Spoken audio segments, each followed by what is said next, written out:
Assalamualaikum warahmatullahi wabarakatuh. Yang terhormat Bapak Dosen Kamalul Iman Billah,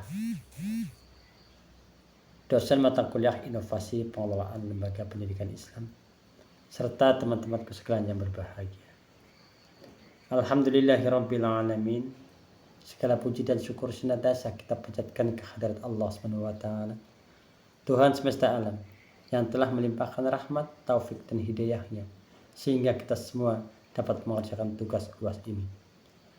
Hanya dengan izin dan pertolongannya kita masih diberi kesempatan untuk menuntut ilmu, menggali wawasan, serta mengembangkan potensi diri sebagai bentuk pengabdian kita kepada Allah Subhanahu wa taala. Shalawat dan salam semoga senantiasa tercurah limpahkan kepada junjungan kita Nabi Muhammad SAW, manusia agung teladan sepanjang zaman, yang telah membawa kita dari zaman kegelapan menuju ke zaman penuh ilmu dan cahaya. Semoga kita termasuk golongan umat beliau yang istiqomah mengikuti sunnahnya, memperoleh syafaatnya di hari kiamat kelak, dan dikumpulkan bersama beliau di surganya. Amin Allahumma amin. Perkenalkan, nama saya Sartin dengan nomor induk mahasiswa 22811311523. Saya adalah salah satu mahasiswa dari program studi pendidikan agama Islam di Universitas Islam Negeri Syekh Syekh Nurjati Cirebon, yaitu sebuah lembaga pendidikan tinggi Islam berbasis digital yang menjadi pelopor dalam pengembangan pendidikan berbasis teknologi di Indonesia. Puji syukur saya panjatkan kehadirat Allah karena dalam perjalanan akademik saya mendapatkan kesempatan untuk mengabdi secara langsung sebagai salah seorang pendidik di TPQ Nurul Quran yang berlokasi di Desa Danakerta, Kecamatan Punggelan, Kabupaten Banjarnegara. TPQ Nurul Quran merupakan sebuah lembaga pendidikan Islam non-formal yang berperan penting dalam menanamkan nilai-nilai keislaman sejak usia dini, khususnya dalam aspek pendidikan Al-Quran, akhlak, dan ibadah. Pada kesempatan ujian akhir semester ini, saya akan mempresentasikan sebuah kajian yang saya beri judul Inovasi dalam Pengembangan Kurikulum dan Pembelajaran di TPQ Nurul Quran. Presentasi ini merupakan bagian dari tugas akhir mata kuliah Inovasi Pengelolaan Lembaga Pendidikan Islam yang bertujuan untuk mengkaji dan merefleksikan sejauh mana lembaga-lembaga pendidikan Islam, khususnya yang bersifat non-formal seperti TPQ, mampu berinovasi dalam aspek kurikulum dan proses pembelajaran demi menjawab tantangan zaman dan kebutuhan peserta didik yang terus berkembang. Dalam presentasi ini, saya akan memaparkan latar belakang TPQ Nurul Quran, kondisi existing dalam pengelolaan kurikulum dan pembelajaran, bentuk-bentuk inovasi yang telah dan sedang dikembangkan, hambatan-hambatan yang dihadapi di lapangan, serta strategi yang dapat digunakan untuk meningkatkan mutu dan efektivitas pembelajaran. Harapannya, melalui pemaparan ini, kita semua dapat saling bertukar wawasan, berdiskusi secara konstruktif, dan mendapatkan inspirasi untuk terus mendorong kemajuan lembaga pendidikan Islam, tidak hanya pada tataran formal, tetapi juga pada tataran non-formal yang memiliki peran signifikan dalam membentuk generasi muslim yang beriman, berakhlak, dan berpengetahuan luas.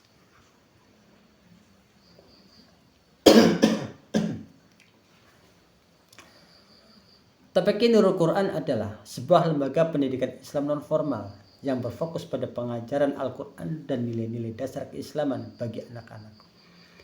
Lembaga ini berdiri atas dasar kepedulian masyarakat dan para tokoh agama di Desa Danakerta, Kecamatan Punggelan, Kabupaten Banjarnegara, yang melihat begitu pentingnya pendidikan agama sejak usia dini sebagai fondasi akhlak dan karakter generasi muda. Meskipun bersifat sederhana dan swadaya, TPQ Nurul Quran memiliki tujuan mulia, yaitu membentuk pribadi anak-anak yang cinta Al-Quran, terbiasa berperilaku baik, serta memahami dasar-dasar ajaran Islam.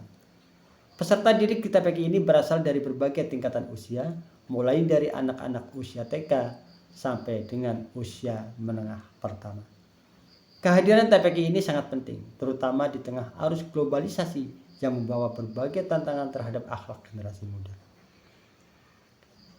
Dari segi organisasi, struktur TPQ Nurul Quran sangat sederhana namun cukup fungsional.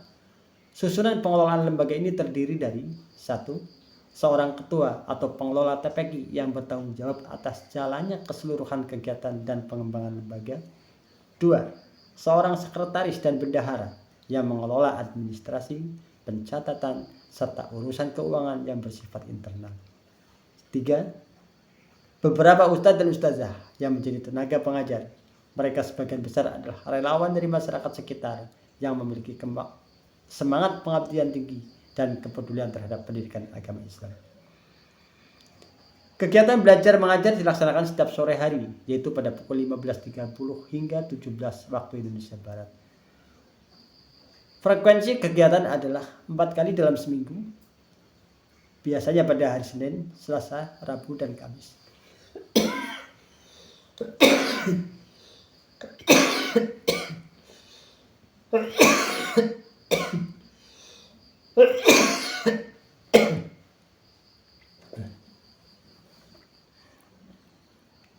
Pada waktu-waktu tertentu, anak-anak berkumpul di TPQ untuk belajar dengan penuh semangat, meskipun dengan fasilitas yang terbatas.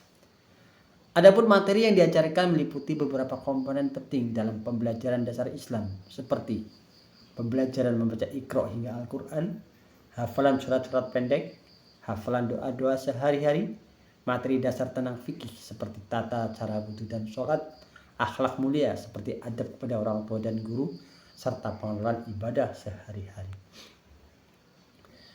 Namun dalam pelaksanaannya, TPQ Nurul Quran menghadapi beberapa permasalahan yang cukup serius dan memerlukan perhatian serta solusi konkret.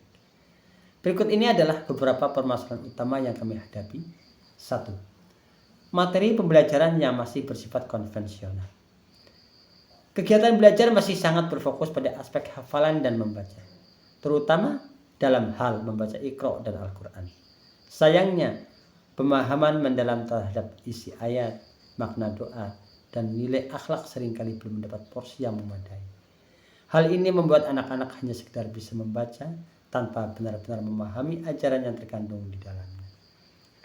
2. Belum adanya kurikulum tertulis atau struktur pembelajaran yang terstandarisasi.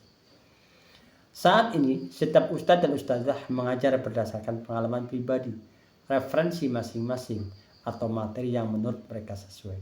Akibatnya, metode dan isi pembelajaran menjadi tidak merata antara satu kelompok dan kelompok lainnya. Hal ini menyulitkan dalam evaluasi hasil belajar santri secara objektif dan berkelanjutan. 3. Minimnya alat bantu pembelajaran. TPQ belum memiliki sarana pembelajaran yang memadai seperti proyektor, speaker aktif, atau media audio visual lain yang dapat mendukung proses belajar menjadi lebih menarik dan menyenangkan. Bahkan buku panduan atau lembar kerja siswa sangat terbatas, sehingga proses pembelajaran masih sangat bergantung pada metode ceramah dan hafalan lisan. 4. Perbedaan tingkat kemampuan santri yang sangat bervariasi. Dalam satu kelas, bisa terdapat santri yang belum mengenal huruf hijaiyah sama sekali, sementara yang lain sudah mampu membaca Al-Quran dengan lancar. Hal ini menyulitkan pengajar untuk membuat pendekatan pembelajaran yang efektif, karena setiap anak memiliki kebutuhan dan tingkat capaian yang berbeda. 5. Kendala kehadiran pengajar yang bersifat tidak konsisten. Sebagian besar ustadz dan ustazah adalah relawan yang juga memiliki aktivitas lain di luar TPQ. Terkadang mereka tidak bisa hadir mengajar karena urusan keluarga, pekerjaan, atau kegiatan lain. Kondisi ini menyebabkan beberapa kelas menjadi kosong atau terganggu kontinuitasnya. Keseluruhan permasalahan di atas menjadi tantangan nyata dalam upaya meningkatkan kualitas pendidikan di TPQ Nurul Quran. Oleh karena itu, diperlukan adanya inovasi dalam pengelolaan kurikulum dan pembelajaran yang lebih efektif, menarik, dan mampu menjawab berbagai hambatan tersebut. Inilah yang mendorong lahirnya gagasan pengembangan kurikulum tematik integratif berbasis karakter Islami yang akan saya jelaskan pada bagian selanjutnya. Sebagai upaya untuk menjawab berbagai permasalahan yang dihadapi dalam proses pembelajaran di TPQ Nurul Quran, saya merancang sebuah inovasi yang tidak hanya menyesuaikan dengan kondisi lokal lembaga, tetapi juga mempertimbangkan kebutuhan santri dan kapasitas para pengajarnya. Inovasi ini saya beri nama kurikulum tematik integratif berbasis karakter Islami. Inovasi ini tidak semata-mata bertujuan memperbaiki metode pengajaran, tetapi juga ingin membentuk sistem pembelajaran yang terstruktur, menyenangkan, dan mampu menampilkan nilai-nilai Islam dalam kehidupan sehari-hari para santri. Inovasi utama 1. Pengembangan tema mingguan yang terintegrasi. Kurikulum ini dirancang dengan pendekatan tematik, di mana setiap minggu memiliki satu tema pembelajaran yang utuh dan menyeluruh. Tema-tema ini dikaitkan dengan kehidupan sehari-hari anak dan berisi penggabungan beberapa materi penting seperti ayat Al-Quran yang berkaitan dengan tema, hadis dan doa yang sesuai dengan tema, cerita teladan dari para nabi, sahabat maupun ulama, serta aktivitas praktik yang menyenangkan dan aplikatif. Salah satu contohnya adalah tema adab kepada orang tua. Dalam tema ini, anak-anak akan diajak untuk membaca dan memahami ayat Al-Quran dalam surah Al-Isra ayat 23 sampai dengan 24, menghafal doa untuk kedua orang tua, mendengarkan kisah Uwais Al-Qurani yang sangat berbakti kepada ibunya, melakukan proyek kecil semisal menulis surat cinta untuk orang tua atau membantu pekerjaan rumah. Dalam pendekatan ini, pembelajaran tidak hanya berpusat pada kognitif, tetapi juga efektif dan psikomotorik, sehingga membentuk pribadi muslim yang utuh. 2. Pemanfaatan media digital sederhana. Walaupun sarana prasarana yang terbatas, kami tetap berupaya menghadirkan pembelajaran yang menyenangkan melalui media yang mudah dijangkau. Beberapa media yang akan digunakan antara lain cerita bergambar dalam bentuk cetak atau tayangan, rekaman audio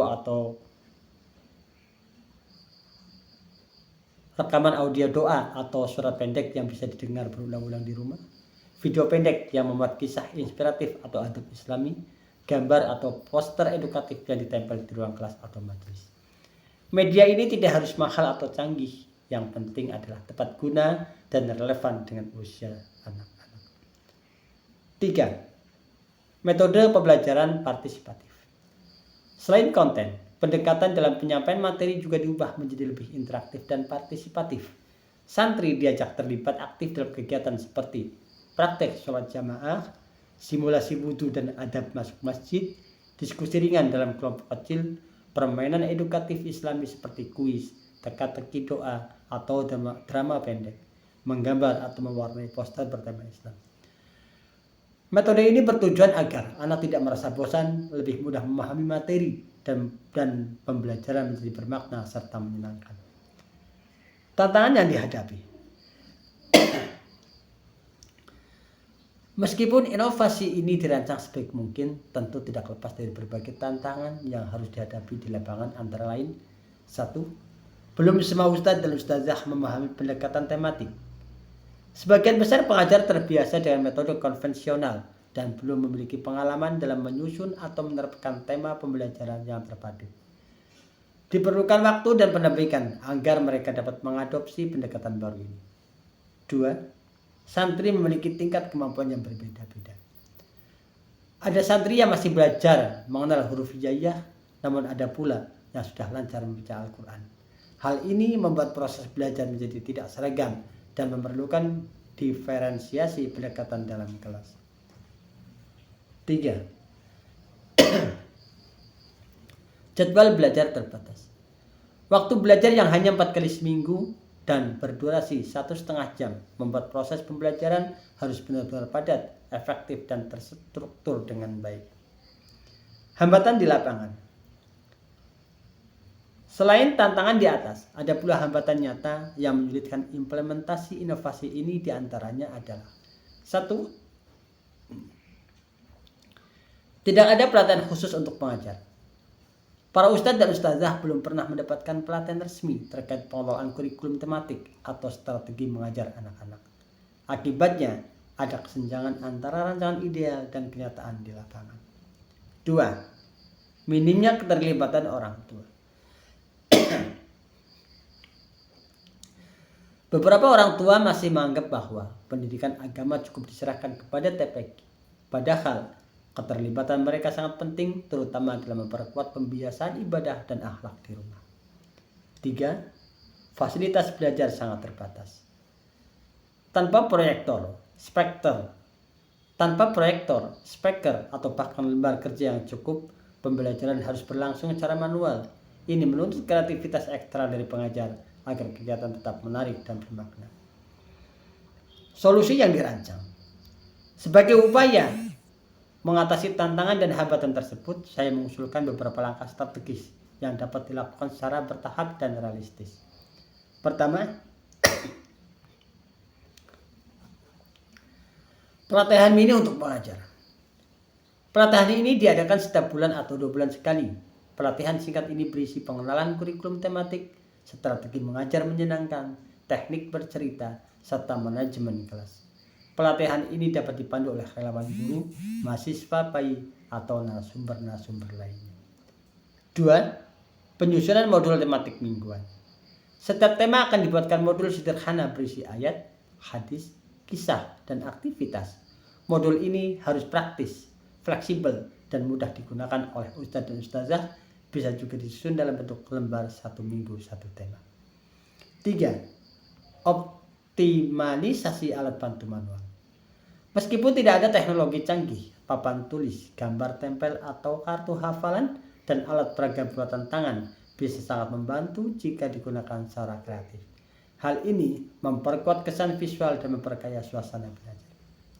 4. Pelibatan orang tua melalui aktivitas rumah.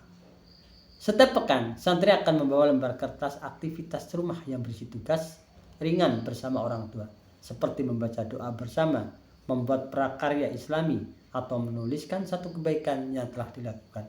Ini akan mendorong interaksi dan keteladanan di rumah. 5. Kolaborasi komunitas. Mengajak pihak masjid, Karang Taruna, guru PAUD, atau tokoh masyarakat untuk ikut mendukung kegiatan TPQ, baik secara moral, tenaga, maupun sumbangan alat belajar. Dengan pendekatan partisipatif ini, keberlanjutan program lebih mungkin terwujud. Penutup, inovasi kurikulum tematik integratif ini bukan sekedar perubahan format pembelajaran, tetapi juga ikhtiar membentuk suasana belajar yang bermakna, menyenangkan, dan bernilai. Dengan semangat kolaborasi dan niat yang ikhlas, insya Allah hambatan dapat diatasi dan TPQ Nurul Quran bisa menjadi tempat yang lebih baik bagi pembinaan generasi Quran. Potensi keberhasilan. Meskipun inovasi kurikulum tematik integratif ini terbilang sederhana dan masih dalam tahap awal, saya memiliki keyakinan kuat bahwa program ini memiliki peluang besar untuk berhasil dan berkembang lebih baik di masa depan. Keyakinan ini tidak muncul begitu saja, melainkan didasarkan pada beberapa faktor penting yang sudah saya amati secara langsung di lapangan. Seperti 1. Pengajar memiliki semangat pengabdian yang tinggi. Para ustadz dan ustazah yang mengajar di TPQ Nurul Quran bukanlah orang-orang yang digaji besar atau memiliki latar belakang pendidikan tinggi semua. Tetapi mereka adalah orang-orang yang tulus mengabdikan diri. Meskipun banyak keterbatasan, mereka memiliki niat yang kuat untuk membimbing generasi muda agar menjadi pribadi yang soleh dan cinta Al-Quran. Semangat inilah yang menjadi modal utama dalam keberhasilan inovasi. 2. Santri menunjukkan antusiasme yang tinggi.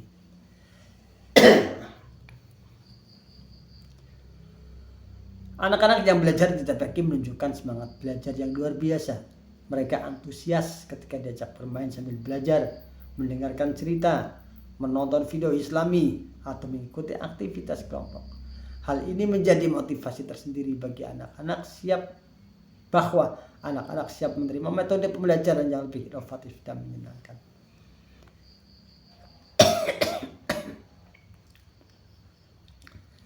3. Potensi dukungan dari masyarakat sekitar.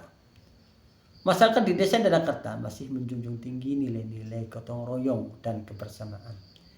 Ini bisa menjadi peluang untuk mengajak mereka terlibat dalam pengembangan TPQ, baik melalui donasi, tenaga sukarela, atau sekedar memberikan motivasi kepada anak-anak. Dengan membangun komunikasi dan kerjasama yang baik, saya yakin lingkungan sekitar bisa menjadi pagar sekaligus pendorong kemajuan lembaga. Berdasarkan kondisi real yang ada, dapat disimpulkan bahwa inovasi dalam pengelolaan kurikulum dan pembelajaran di TPQ Nurul Quran bukan hanya penting, tetapi juga sangat mendesak. Permasalahan seperti metode belajar yang monoton, tidak adanya kurikulum tertulis, dan minimnya alat bantu belajar bisa diatasi secara bertahap melalui pendekatan yang lebih tematik, partisipatif, dan kontekstual. Melalui penerapan kurikulum tematik integratif berbasis karakter Islami, diharapkan proses pembelajaran menjadi lebih bermakna, tidak hanya mentransfer ilmu pengetahuan, tetapi juga menanamkan nilai-nilai akhlak dan spiritual yang kuat pada santri. Pendidikan yang tidak hanya menyentuh pikiran, tetapi juga hati dan tindakan anak-anak. Selain itu, keterlibatan pengajar, santri, orang tua, dan masyarakat menjadi pilar penting dalam menjamin keberhasilan inovasi ini. Pendidikan bukan hanya tugas lembaga atau guru, tetapi merupakan tanggung jawab bersama. Sebagai bagian dari refleksi dan perencanaan ke depan, saya akan menyampaikan beberapa saran untuk pengembangan TPQ Nurul Quran agar lebih optimal dan berkelanjutan. 1. TPQ perlu menyusun dokumen kurikulum tertulis. Meskipun sederhana, TPQ sebaiknya memiliki dokumen kurikulum tertulis yang menjelaskan tema pembelajaran, indikator capaian, serta metode evaluasi. Kurikulum ini akan menjadi pedoman bagi para pengajar dan juga alat ukur bagi pengembangan lembaga secara keseluruhan. 2. Bangun kerjasama dengan lembaga resmi. Pengelola TPQ diharapkan membangun komunikasi dan kolaborasi dengan lembaga lain seperti KUA, lembaga pembinaan dan pengembangan taman kanak-kanak Al-Quran, atau bahkan perguruan tinggi. Kerjasama ini bisa dalam bentuk pelatihan guru, penyediaan modul, atau program pendampingan. 3. Pemberdayaan guru TPQ. Guru TPQ perlu diberdayakan melalui pelatihan-pelatihan kecil yang berkelanjutan. Tidak perlu menunggu pelatihan dari luar, bisa dimulai dari pertemuan rutin antar para pengajar untuk berbagi praktik baik dan diskusi ringan. Dengan begitu, kapasitas dan wawasan mereka akan terus berkembang sesuai dengan tuntunan zaman. 4. Kembangkan sistem evaluasi sederhana. TPQ dapat mulai merancang sistem evaluasi belajar yang ringan, seperti penilaian mingguan atau laporan perkembangan santri. Ini akan membantu pengajar dalam memantau hasil pembelajaran dan memberikan umpan balik kepada orang tua. Akhir kata, saya mengucapkan terima kasih sebesar-besarnya kepada semua pihak yang telah mendukung terlaksananya kegiatan ini. Terima kasih kepada dosen pembimbing yang telah memberikan bimbingan dan masukan berharga dalam menyusun inovasi ini. Terutama, terima kasih pula kepada teman-teman mahasiswa, ustadz dan ustadzah TPQ, serta para santri yang telah menjadi bagian dari perjalanan pembelajaran ini. Semoga inovasi kecil ini dapat memberi manfaat dan menjadi awal dari perubahan yang lebih besar dan berkelanjutan. Dengan semangat kolaborasi, niat yang tulus, dan kerja keras bersama, saya yakin TPQ Nurul Quran akan terus berkembang dan menjadi lembaga yang mampu mencetak generasi Qurani yang cerdas, berakhlak mulia, dan mencintai agamanya. Wassalamualaikum warahmatullahi wabarakatuh.